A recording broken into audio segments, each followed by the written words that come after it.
Crime alert, डरना नहीं, मिटाना है।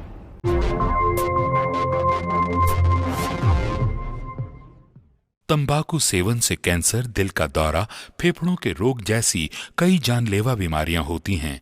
इस फिल्म अथवा कार्यक्रम में दिखाए गए कलाकार किसी भी प्रकार के तंबाकू उत्पादों जैसे कि बीड़ी, सिगरेट, खैनी, जर्दा इत्यादि के सेवन का समर्थन या प्रचार नहीं करते हैं। मैं कभी कभी सोचता हूँ कि ये सिगरेट या बीड़ी पीने का क्या परिणाम होगा। क्या ये मेरे स्ट्रोक का कारण बन जाएगा, जो मुझे अपने परिवार पर बोझ बना देगा? क्या ये मेरे फेफड़ों के कैंसर का कारण बन जाएगा? क्या ये मुझे मुंह के कैंसर या हृदय रोग या एम्फीसीमा के करीब लाएगा?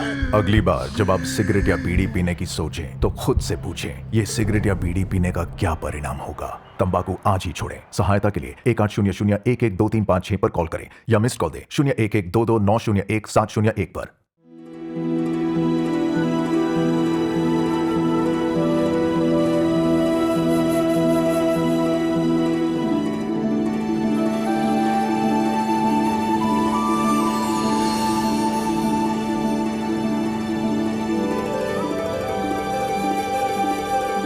नंदिनी बेटा,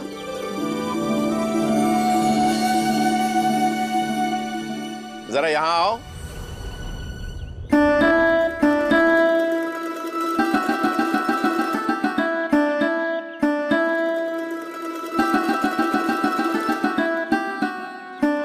जी बापू। बेटा, तुझे देखने लड़के वाले आना चाहते हैं, क्या तुम तैयार हो?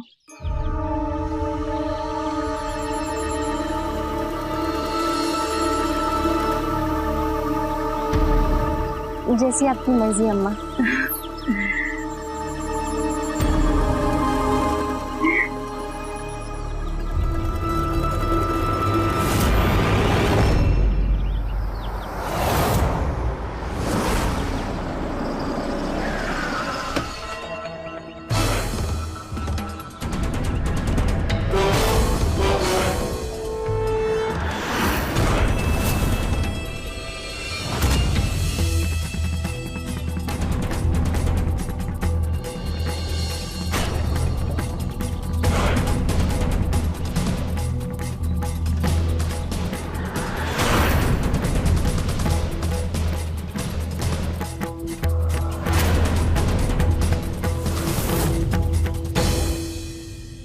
अजीत बेटा। बाबूजी, वो दुर्गेश शंभू का ट्यूबवेल लगवाकर गांव में अपनी पैठ बना रहा है, और तो और वो इस बार सरपंच के चुनाव का नामांकन भी भरने वाला है। तो वो हमारी बराबरी करना चाहता है। उसे पता नहीं है कि इस जिले में वही होता है जो धर्मपाल चाहता है। इस बार भी चुनाव में हमारा आदमी खड़ा होगा और वही जीतेगा।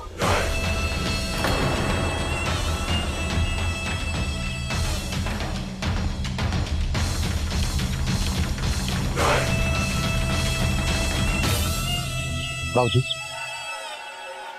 मैं ये सोच रहा था कि जिस तरह से दुर्गेश ने गांव में अपनी साख बना ली है, क्यों ना हम उसे अपनी तरफ मिला लें। बस,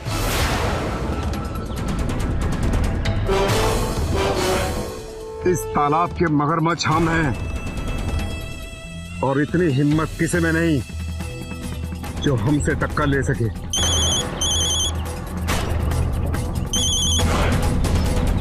हाँ, आज रात को काम हो जाएगा। बाबूजी, अगर आप इस तालाब के मगरमच्छ हैं तो मैं भी वो तैराक हूं जो किसी भी मगरमच्छ को मात दे सकता है।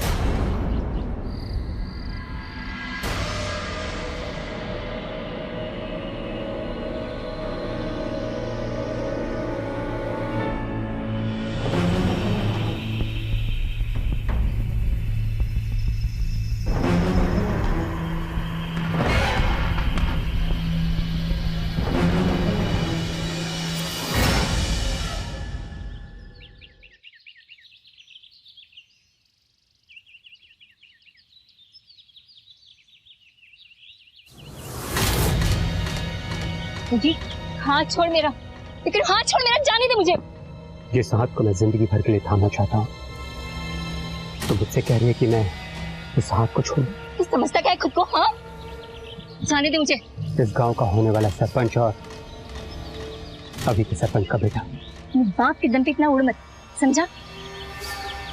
जाने दे मुझे।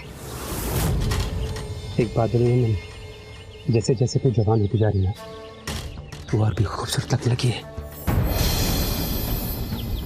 इसे छुप छुप के ना देखना बंद कर दे, वरना तेरी आंखें निकाल लूंगी, समझ गया ना? नहीं, तू मुझसे ऐसी क्यों बात करती है? अरे कितना प्यार करता हूँ मैं तुझसे। क्या तुझे मेरी इन आंखों में पहले प्यार दिखाई नहीं देता? देख ले नंदिनी, तेरी आंखों में देखने की कोशिश करता मैं तुझसे कितना प्यार करता हूँ। तो क्या करूँ? हाँ, भूल गया जब मेरी दीदी का रिश्ता तेरे बड़े भाई के लिए गया था तो तेरे बापू ने कैसे बेइज्जत किया था मेरे घर वालों को। मेरी उस बात को बीते हुए 3 साल हो गए। तू सिर्फ एक बार मुझसे हाँ कर दे, मैं तुझसे वादा करता हूँ कि मैं अपने बाबूजी को मना लूंगा। तेरे बापू ने जो नफरत की दीवार खड़ी की है वो कभी गिर नहीं सकती। और एक बात, मुझे सपने ना देखना बंद कर दे। और वैसे भी मुझे लड़के वाले देखने आ रहे हैं।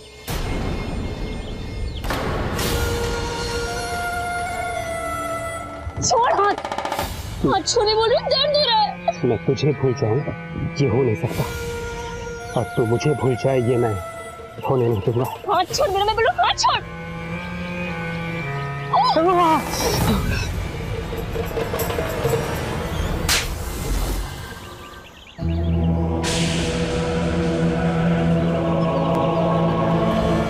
बहुत हो चुका, अब और नहीं। अब मैं तुझे अपना बना कर ही रहूंगा। चौधरी साहब, ये बात आपकी हमें बहुत अच्छी लगी। दुर्गेश जी, हमारी तरफ से हाँ है। संजना, होने वाली बहू को शगुन का कंगन पहना दो। अरे पहले आप लोग अपना मुंह तो मीठा कीजिए। नन्ही बेटा, अपने होने वाले सास ससुर का मुंह मीठा कराओ। मिठाई बाद में खिलाना बेटा, पहले आओ मेरे पास बैठो। कितनी सुंदर है मेरी बहू।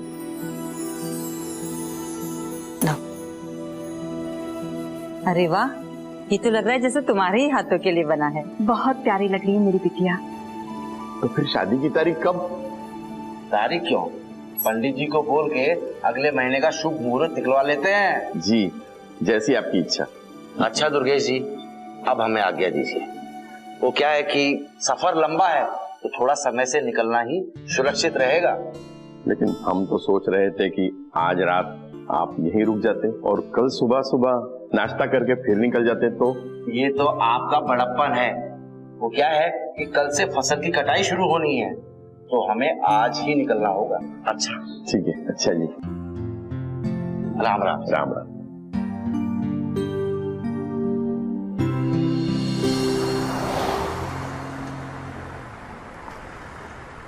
बहुत इज्जत है गांव में दुर्गेश जी की। कुछ भी कहिए, मुझे तो नंदिनी बहुत अच्छी लगी।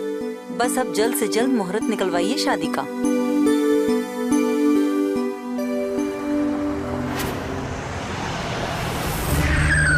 क्या हुआ बेटा? बापू, सड़क पे आगे कुछ पत्थर पड़े हैं।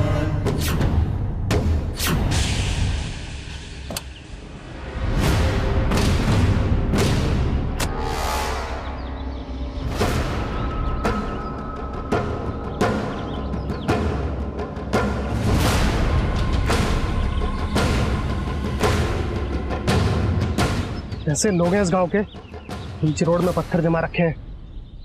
ड्राइवर, हटाओ इन्हें।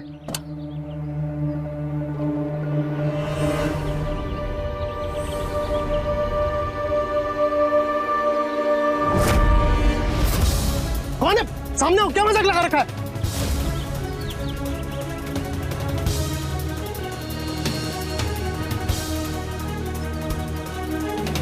इस गांव पिताजी, इस गांव में बारात आई तो बेटे की लाश लेके जाओगे?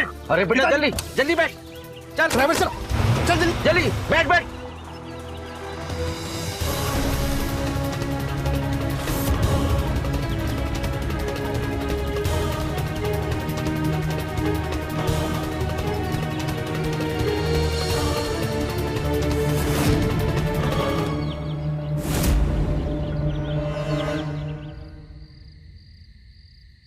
ये लो 4000 रुपए, इससे बीज और खाद खरीद लेना। राम राम।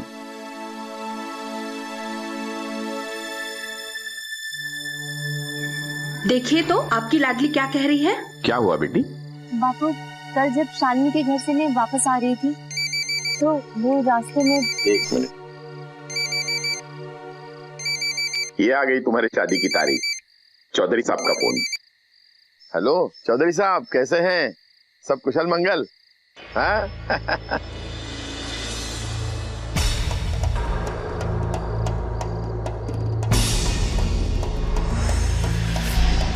क्या हुआ जी? क्या बात है? बापू क्या हो गया? आप परेशान क्यों लग रहे हैं? उन्होंने रिश्ते के लिए मना कर दिया।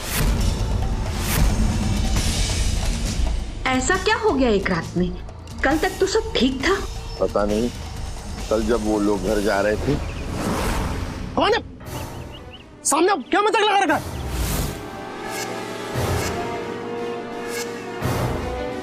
इस गांव पिताजी, इस गांव में बारात आई तो बेटे की लाश लेके जाओगे? ये किसकी हरकत हो सकती है? मुझे पता है, ये उसी की हरकत। नहीं माँ, मैं जानती हूँ ये किसका काम है।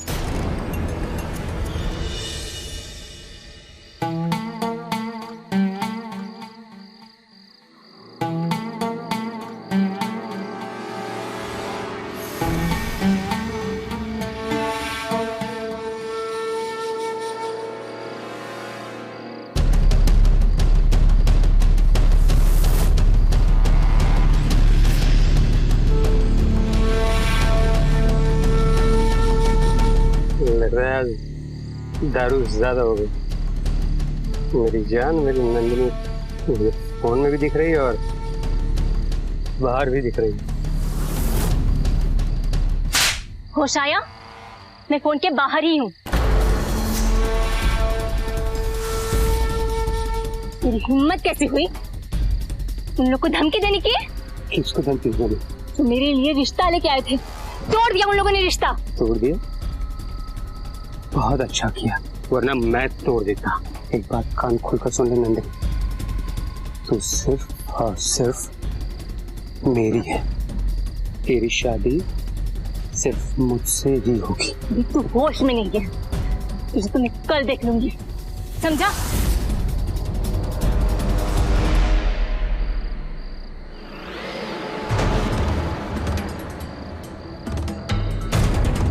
ये दुर्गेश की बेटी नंदिनी थी ना? क्यों आई थी यहाँ? बाबूजी, वो मुझे उससे शादी करनी है बाबूजी। तेरा दिमाग खराब हो गया है? इससे शादी करेगा तू? वो बात 3 साल पुरानी हो गई बाबूजी, अब भूल जाइए उसको। मैं उसको पसंद करता हूँ, मुझे उससे शादी करनी है बाबूजी। ऐसा मैं हरगिज नहीं होने दूंगा, समझा तू?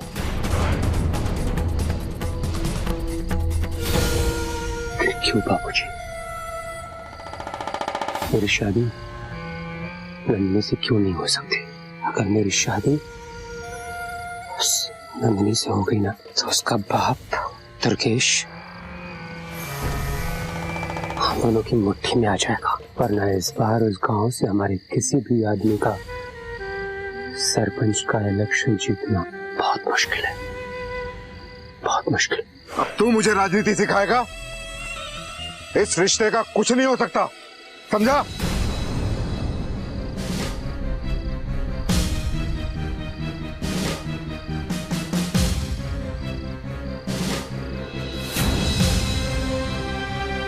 ठीक है बाबूजी, आप जैसा चाहते हैं वैसा ही होगा। लेकिन एक बात याद रखिएगा, अगर नंदिनी से मेरी शादी नहीं हुई ना बाबूजी, तो मैं अपनी जान ले लूंगा। बाबूजी, बाबूजी, नंदिनी बहुत अच्छी लड़की है, बहुत अच्छी लड़की है बाबूजी। नंदिनी बहुत अच्छी लड़की है, बहुत अच्छी, बहुत अच्छी।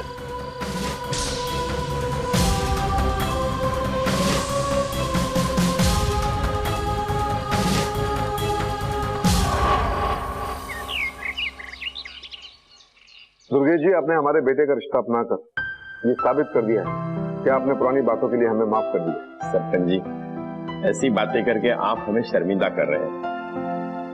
मुझे लगता है पिछली बातों को भूल जाना ही अच्छा है। भाई नंदिनी तो हमें वैसे ही बहुत पसंद है क्योंकि वो हमारे बेटे को काबू करना बहुत अच्छी तरह जानती है। दरअसल नंदिनी थोड़ी चंचल स्वभाव की है। अगर जाने अनजाने मुझसे कोई गलती हो गई हो तो उसे माफ कर दीजिए। इस घर की बड़ी बेटी ना सही, लेकिन छोटी बेटी को हम ब्याह के लेके जरूर जाएंगे, वादा कीजिए। हम आपको जुबान देते हैं। सावित्री जी, नंदिनी अंदर तैयार हुई होंगी, उसे लेकर बाहर आ जाओ। हाँ। मैं दुर्गेश जी, हमने सुना है कि आपने गांव में बड़ी अच्छी साख बना ली है। हम चाहते हैं इस बार सरपंच के चुनाव में आप अपने गांव से खड़े, बाकी हम सब संभालें। बहुत बहुत धन्यवाद आपका।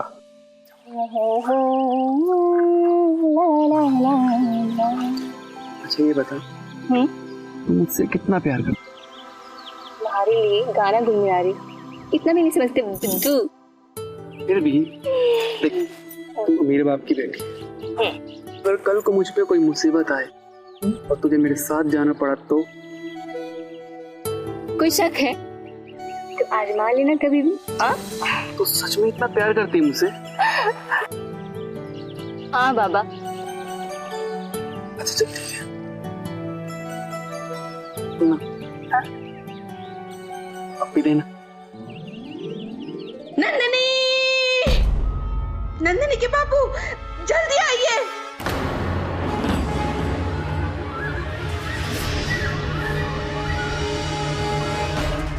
क्या हुआ सावित्री? नंदिनी घर में नहीं है। कहाँ जा सकती है वो? और ये सब सामान? कुछ समझ में नहीं आ रहा है। दुर्गेश जी, आप परेशान मत होइए, हम कुछ करते हैं। अब नंदिनी हमारे घर की बेटी है। अजीत बेटे। जी बाबूजी। अपने आदमियों को ढूंढने पे लगाओ। जी। दुर्गेश के घर में खुशियां दस्तक देने ही वाली कि अचानक खुशियों का माहौल मातम में बदल जाता है। क्या वाकई में इंसान को हर खुशी की कीमत चुकानी पड़ती है? नमस्कार, मैं गिरीश जैन। क्राइम अलर्ट के आज के इस नए हैरतअंगेज एपिसोड में आप सबका स्वागत है। हमारी आज की इस कहानी में नंदिनी एक चुलबुली और अपने माता पिता की लाडली बेटी, लेकिन नंदिनी के माता पिता को उन पर आने वाली मुसीबत का एहसास तक नहीं था। यूं नंदिनी का अचानक गायब हो जाना किस बात की ओर इशारा कर रहा था? कौन था जो इस घर की खुशियों को मातम में बदल रहा था? आइए देखते हैं। सावित्री चुप हो जाओ, आ जाएंगे वो, यहीं कहीं होगी। नहीं, वो कभी नहीं आएगी। कभी नहीं आएगी? ये क्या कह रही हो? और ये क्या है?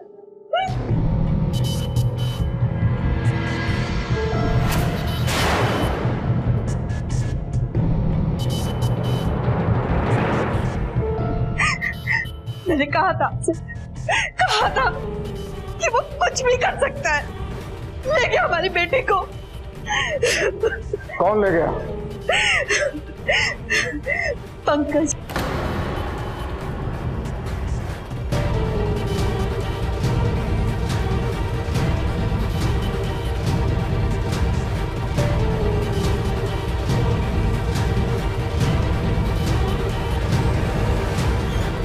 मैं कभी कभी सोचता हूँ कि ये सिगरेट या बीड़ी पीने का क्या परिणाम होगा। क्या ये मेरे स्ट्रोक का कारण बन जाएगा जो मुझे अपने परिवार पर बोझ बना देगा? क्या ये मेरे फेफड़ों के कैंसर का कारण बन जाएगा? क्या ये मुझे मुंह के कैंसर या हृदय रोग या एम्फीसीमा के करीब लाएगा?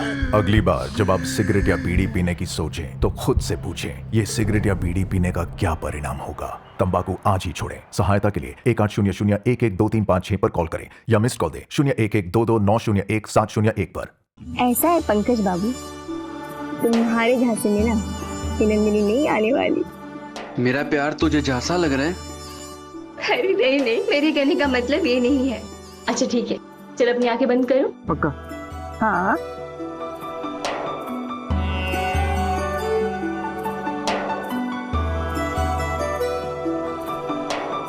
अरे दे भी दे, अब देता हूँ।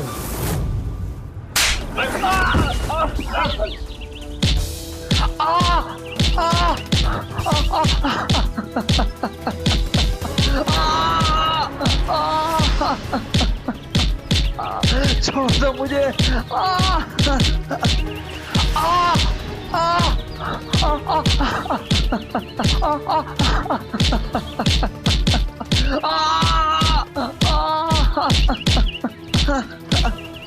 बस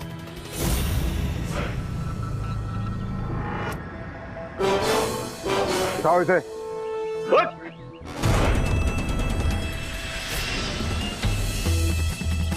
अपने मरे हुए माँ बाप का तो लिहाज किया होता, गांव की बेटी के साथ मुंह काला कर रहा था।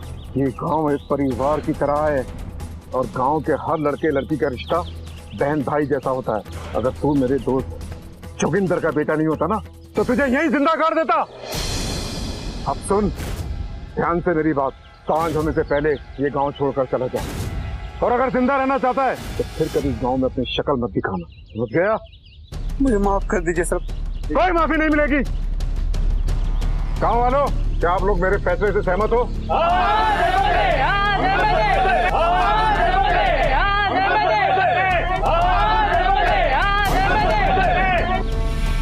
मुझे माफ कर दीजिए सरपंच।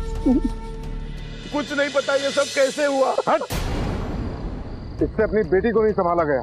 मेरी इस बेटी की करतूत के लिए मैं वाकई बहुत शर्मिंदा हूँ। वाकई बहुत शर्मिंदा हूँ।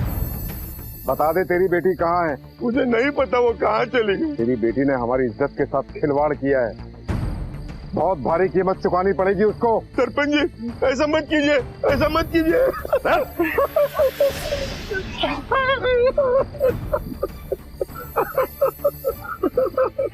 मुझे माफ कर दो अजीत, मुझे माफ कर दो।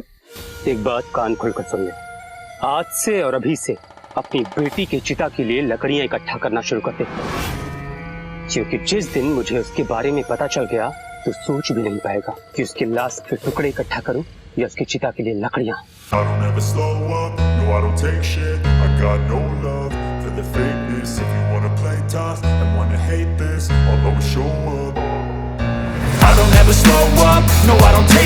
I got no।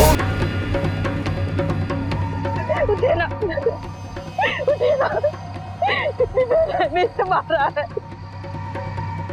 उठिए, चंदन भैया, चाबू भैया, मेरी मदद कीजिए ना, आइए, मेरी चंदन भैया, चाबू भैया मदद कीजिए ना, अरे चंदन भैया, चाबू भैया, अरे कोई तो मेरी मदद करो, अरे कोई तो मेरी मदद करो।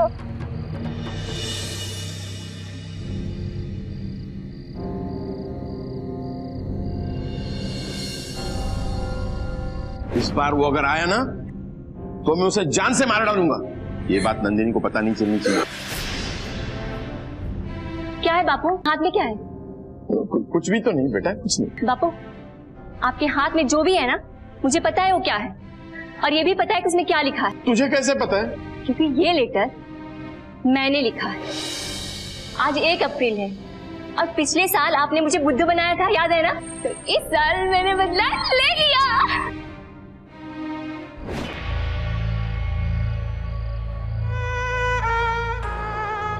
भगवान का लाख लाख शुक्र कि आपको होश आ गया। अच्छा होता अगर मुझे होश ही नहीं आता। ऐसे क्यों बोल रहे हैं आप? भगवान सब ठीक कर देगा।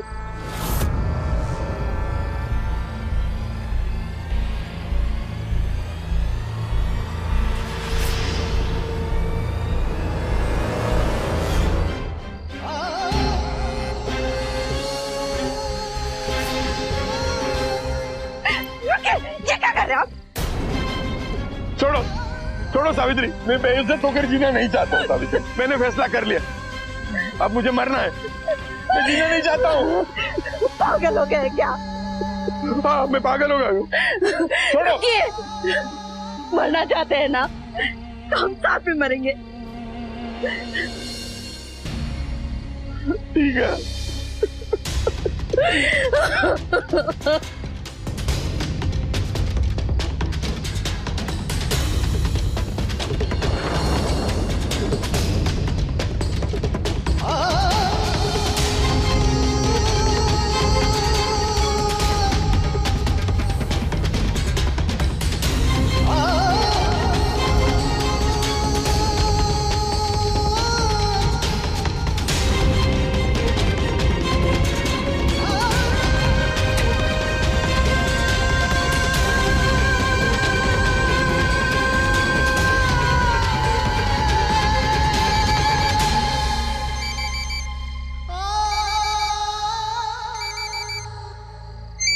करो।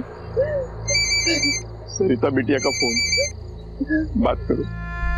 हेलो माँ। प्रणाम माँ। एक खुशखबरी देनी है आपको। आप नानी और बापू नाना बन गए हैं। नाना बन गया आप? नाना बन गया?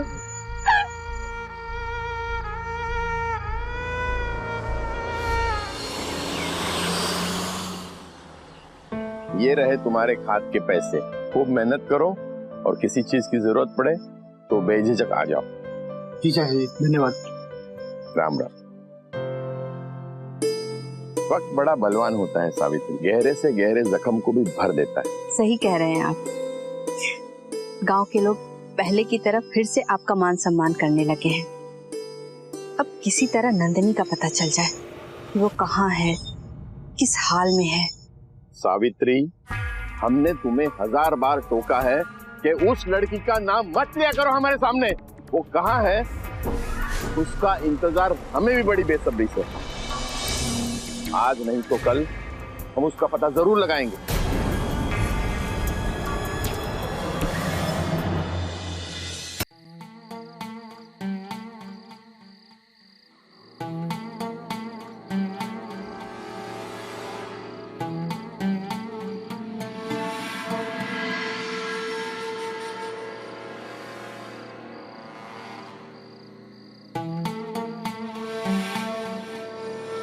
बेटा, ये तूने क्या हाल बना रखा है अपना?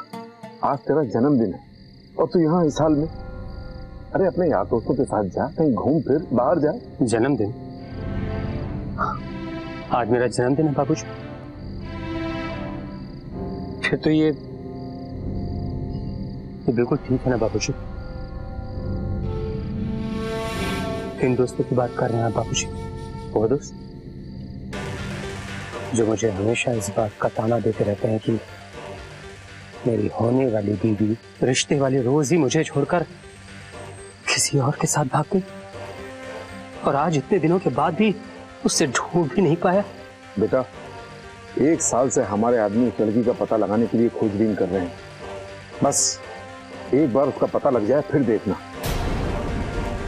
बाबूजी, जैसे ही उसका कुछ पता चले, मैं जब तक अपने इन्हीं दोनों हाथों से जान से नहीं मार देता, तब तक मुझे सुकून नहीं मिलेगा। नहीं मिलेगा बाबूजी।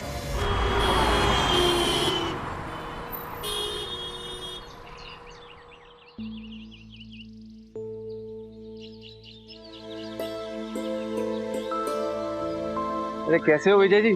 अरे बढ़िया हूँ, आप बताइए। अच्छा हूँ, माफी चाहूंगा आपको इंतजार करना पड़ा। अरे कोई बात नहीं, वो नंदनी की रिपोर्ट लेने गया। अच्छा हाँ, ये रहा आपका इस महीने का किराया। अच्छा अच्छा, कोई पूछ रहा था आपके बारे में? मेरे बारे में? हाँ, क्या नाम बताया था? यही तो था। खैर, मैं निकलता। Thank you Vijay ji. शुक्रिया। नंदिनी, नंदिनी। अरे आगे क्या आया रिपोर्ट में?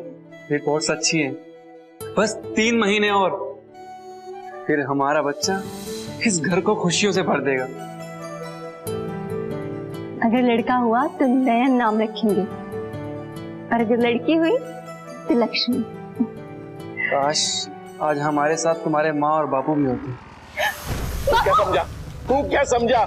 तू मेरी बेटी को भगा कर यहाँ रखेगा और मुझे पता भी नहीं चलेगा? तेरी वजह से मेरी जिंदगी बर्बाद हो चुकी है। मैं तुझे जिंदा नहीं छोड़ूंगा। बाबू मारना ना, मुझे मार दीजिए, मेरे बच्चे को भी मार दीजिए।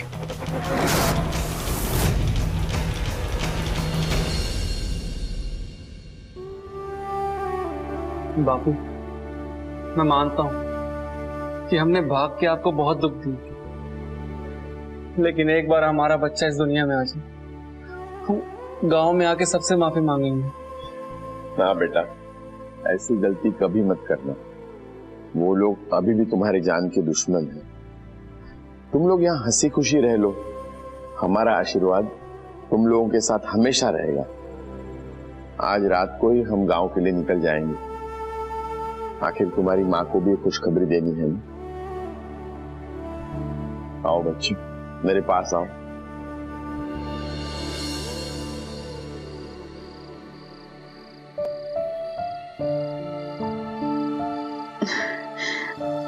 नंदिनी से मुलाकात हुई आप? हाँ हाँ।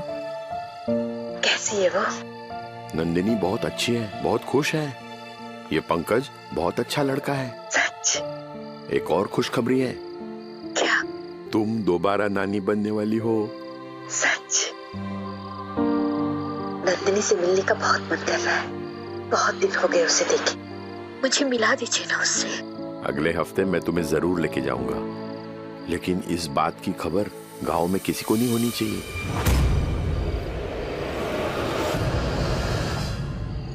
सरपंच जी, दुर्गेश नंदिनी से मिलकर आया और 7 दिन बाद दोबारा उससे मिलने जाऊंगा। वो खोल, ये ले, ये तेरा इनाम।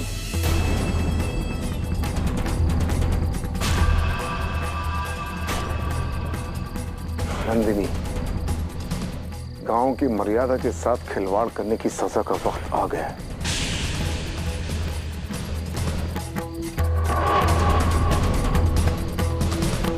नंदिनी अपने परिवार वालों से दूर पंकज के साथ एक खुशहाल शादीशुदा जिंदगी बिता रही थी, लेकिन दुर्गेश ने भी आखिरकार अपनी बेटी का पता लगा ही लिया। लेकिन नाना बनने की खुशी ने उसकी बेइज्जती का बदला लेने की आग को ठंडा कर दिया। लेकिन क्या सरपंच धर्मपाल और अजीत भी दुर्गेश और नंदिनी को माफ कर देंगे, या अपनी रूढ़िवादी सोच के चलते उनकी खुशियों को छीन लेंगे? आखिर यहां से नंदिनी की जिंदगी क्या मोड़ लेने वाली? क्या एक पिता का प्यार अपनी बेटी को इस आने वाले तूफान से बचा लेगा, या सरपंच के बदले की आग में नंदिनी जलकर राख हो जाएगी? आइए देखते हैं। और ये सारी चीजें तुम्हारी माँ की पसंद की है, चाहे लड़का हो या लड़की, दोनों के काम आएगी। और हाँ, तुम्हारी माँ ने ये दिया है नजर बट्टू। ये सभी चीजें बहुत सुंदर हैं। अच्छा एक बात बताइए, माँ मुझसे मिलने क्यों नहीं आई? तो क्या है ना, वो इतनी उतावली हो गई कि सीढ़ियों से फिसलकर गिर गई और डॉक्टर ने उसे 1 महीना आराम करने को कहा है। क्या? मुझे कुछ नहीं सुना बापू, मुझे माँ से मिलना है बस। पहले उसे ठीक होने दे, फिर मिल लेना। नहीं बापू, शादी के बाद मेरे पहला गणपति है और ये गणपति मैं माँ के साथ ही मनाना चाहती हूँ। पंकज बेटे, अब तुम ही से समझाओ, वहाँ तुम दोनों के जान को खतरा है। बापू, आपको लगता है ये मानेगी? बापू आप चिंता मत कीजिए, मैं यहाँ से सुबह ही निकल जाऊंगी और रात तक पहुँच भी जाऊंगी, और सुबह होने के पहले गांव से निकल जाऊंगी। गांव वालों को पता ही नहीं चलेगा कि मैं आई थी। नंदिनी बेटा, हम अब भी कह रहे हैं, गाँव मत जाना, मत जाना गाँव। नहीं बापू, मुझे कुछ नहीं सुनना, मुझे जाना है, मुझे जाना है, मुझे जाने दो।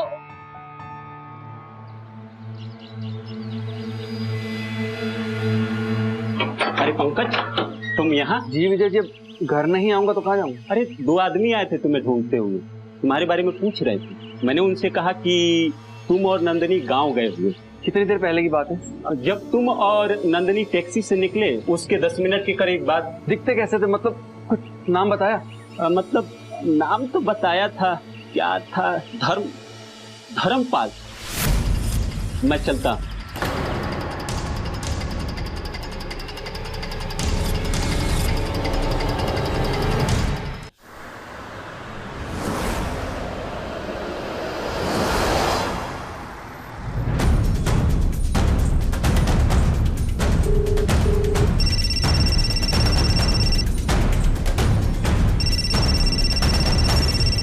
फोन उठाओ।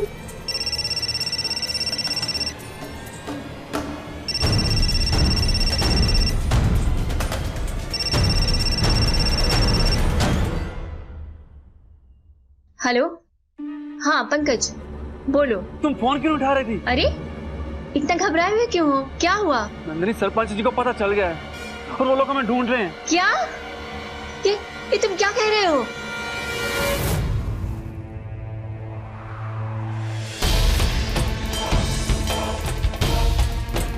हाँ पंकज, एक कार हमारा पीछा कर रही है, अब क्या करो? काम करो, तुम कैसे भी करके उस कार को चकमा देके वहां से निकलो।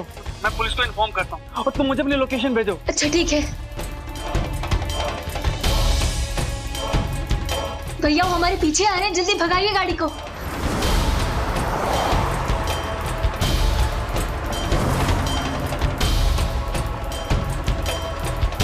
भैया वो गाड़ी दिख नहीं रही है, एक काम करो, तुम यही रुको। हाँ, यही रुको ना।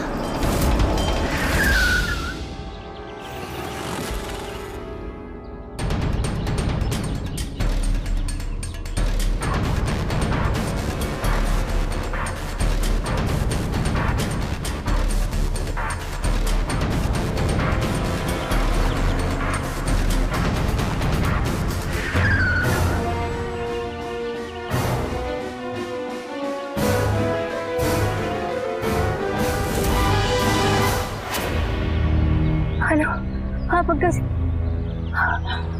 हाँ मैं ठीक हूँ। मैंने चकमा दे दिया है। मैं लोकेशन भेज रही हूँ, तुम पुलिस को लेके जल्दी से आ जाओ। हाँ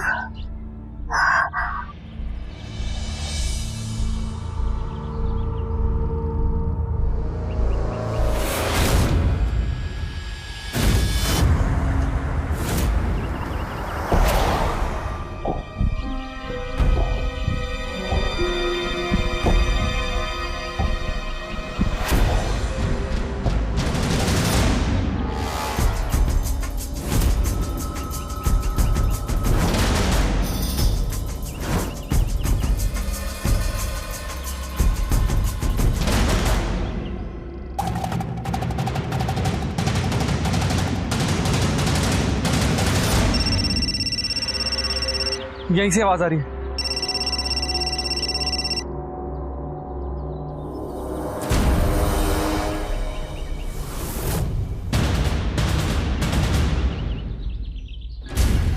अगर मोबाइल यहाँ पे है तो वो भी यहीं होगी।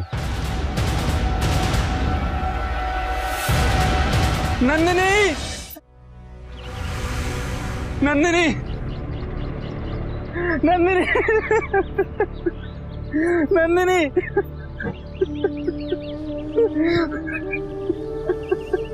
उठो नंदिनी। मार दिया मेरी नंदिनी को, मार दिया उन जालिमों ने। हवलदार, सरपंच और उसके बेटे को तुरंत पकड़ के लाओ और एम्बुलेंस भेजो बॉडी को ले जाने के लिए।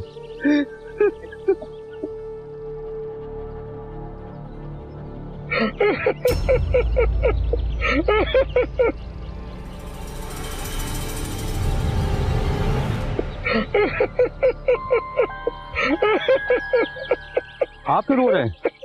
कौन है आप? इंस्पेक्टर साहब, मैं उस बदनसीब लड़की का बाप हूँ। मैंने ही मारा उस लड़की को। क्यों मारा? मैं नहीं चाहता था कि वो दोबारा गांव आए। इन बच्चों की छोटी सी नादानी ने इतने साल में जो मैंने इज्जत बनाई उसको सारे गांव वालों के सामने तार तार कर दिया। मैंने उसको बहुत समझाया लेकिन वो नहीं मानी। आखिर में मैंने उसे मार दिया। इंस्पेक्टर साहब,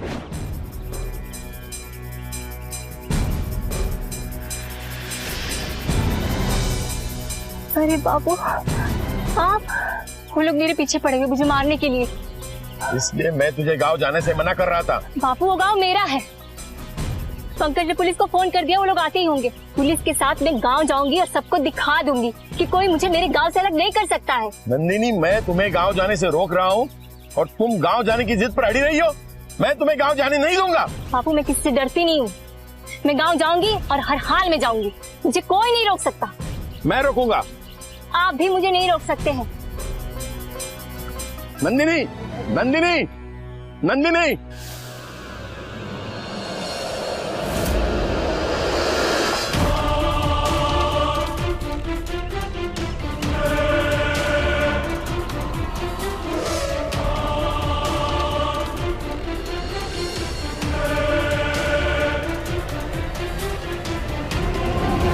नंदिनी, नंदिनी, नंदिनी, तुझे 1000 बार बोला, हाँ? मेरी बात मानेगी नहीं? नंदिनी, मैं तुझे छोड़ूंगा नहीं। नंदिनी, मेरी बात नहीं मानेगी तू? हाँ, मैं बोल रहा हूँ, इतनी सी बात समझ में नहीं आती तुझे? नंदिनी, नंदिनी,